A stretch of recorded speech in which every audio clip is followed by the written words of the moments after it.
What's going on, my fellow Jedi and Padawans? Welcome back to another Jedi gaming video. Thank you guys so much for coming back to the channel, and if you guys are new, welcome. Today we're going to be taking you through a nice GM build that I went through. You can go through Contest of Elders with this, as well with the Second Chance Titan using a roaming super, as well as these gauntlets that'll help us to stun anti-barrier champions, weaken targets as well, and have us turn into a Titan that basically becomes Captain America. So our Second Chance gauntlets right here gain us a second charge of our shield throw melee. Our shield throw melee now weakens targets and becomes able to stun those anti-barrier champions. When we stun an anti-barrier champion, we also get that melee back, so feeding right into its abilities basically of getting the build, using it to break a shield, using it to get that shield back, and then feeding itself right into each other. Super ability that we're going to be using is Sentinel Shield right here. Because of its buff to be able to regen right now with that roaming super, we're getting this back very quickly. Easy for us to clear out ads with it, as well as do a good amount of damage on those champions. For me, I went with Towering Barricade, Strafe Lift, Shield Throw, as well as Vortex Grenade. Vortex Grenade we're going to be using with this Unbreakable as a void aspect. When we summon a void shield, it's going to draw hostile fire, blocking incoming damage, draining the Jane energy, and giving us overshield over time. When we release that, we're going to give it a frontal bash that deals damage based on how much damage was blocked. So endgame activity Unbreakable is a very good thing to use. And then we're going to be using offensive bulwark because of that overshield that we're gaining on this build with either this and throwing our shield, as well as Unbreakable. We're going to be able to have our grenade recharge significantly faster, as well have increased melee range and damage. Plus, when we get those melee defeats, those final blows is going to extend our overshield, which is super nice, and give us an extend in duration as well. So very good little combination of getting overshield, using our melee with its enhanced range and damage, and then just feeding right back into that shield throw, stunning champions, weakening those enemies, etc. As for fragments, we're going to be using Echo of Starvation right here. Picking up a Void Breach or Orb of Power is going to grant us Devour, helping us in that endgame activity to stay alive, because we're going to be creating a bunch of Orbs of Power as well as Void Breaches in all serious witness. Defeating weakened targets creates Orbs of Power and Void Breaches. Right there is what I'm talking about. Echo of Harvest feeding right back into Echo of Starvation. Super beautiful because of the weakening that we have on this build with all of those melees that we're going to be throwing around with our shield throw. Echo of Provision, damaging a target with a grenade grants us melee energy. Just one way for us to get back our melee a little bit faster, because we're going to be wanting to spam this as much as humanly possible to get Echo of Harvest to proc, Echo of Starvation as well. And then last but certainly not least, right here, Echo of Leeching. Melee final blows also give us a bit more of that health regen. So with this in combination to the overshield that we're getting, as well as offensive bulwark, we're going to get a nice chunk of our shield back, a nice chunk of health, as well as overshield. So beautiful little internal feedback loop just with our ability aspects and fragments. Mods and stats that we are building into this bad boy, who looks like an absolute tank right here. For me, I'm going to go with resilience and strength. Strength so we can have our throwing shield up constantly, resilience for that end game content, plus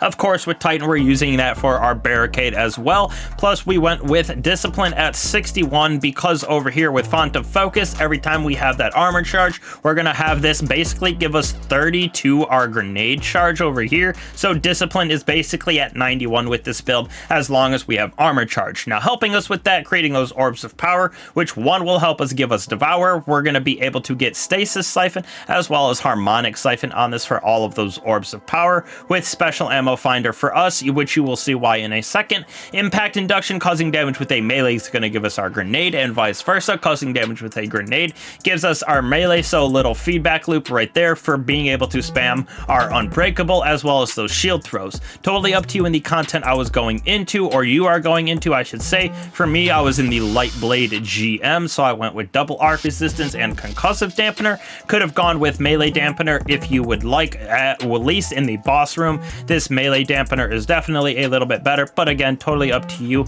and the content you're going into. As always, recuperation, orb of restoration, absolution. These two right here with restoration, absolution, going to give you ability energy back every single time you pick up orbs of power, as well as feeding that font of focus. Plus, we're going to get recuperation, so a little bit of our health is going to refund every single time that happens as well. Plus, powerful attractions when we throw down our shield with that 100 resilience all the time. We're going to pick up all the orbs of power around us. Outreach, we're going to get back a little bit of a melee when we do that, as well as Reaper. So no matter what, after we throw down our barricade, we're going to be able to create an orb of power, even if it's not because of stasis or the harmonic siphon that we got right here. So a lot of internal feedback loop with this build, if you will, being able to create a bunch of orbs of power, giving us that font of focus, giving us that devour inside of our subclass, as well as being able to use our melee and our grenade as much as humanly possible. As for weapons that I threw on this build right here, I went with the Adra Scepter because this is the stasis synergy that I'm looking for with our artifact, as well as creating us orbs of power. Plus,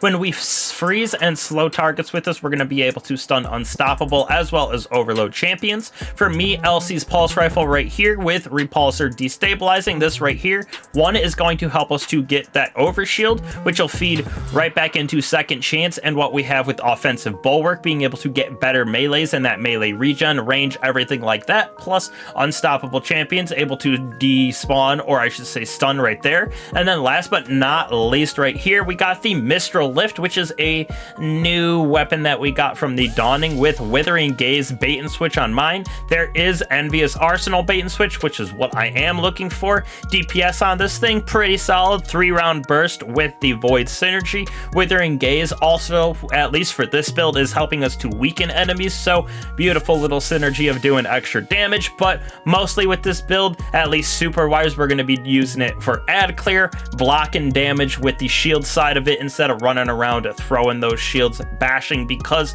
the second chance arms don't actually work in the super to stun a barrier champion. Last but certainly not least, right here, we got ourselves the Apothecary Satchel. We're going to go with Unstoppable Pulse Rifle as well as Authorized Melee mod, and then you can throw on whatever else you really want right there. One with Frost, while Frost Armor is active, stasis weapons, so our Adra Scepter is going to gain reload speed and stability.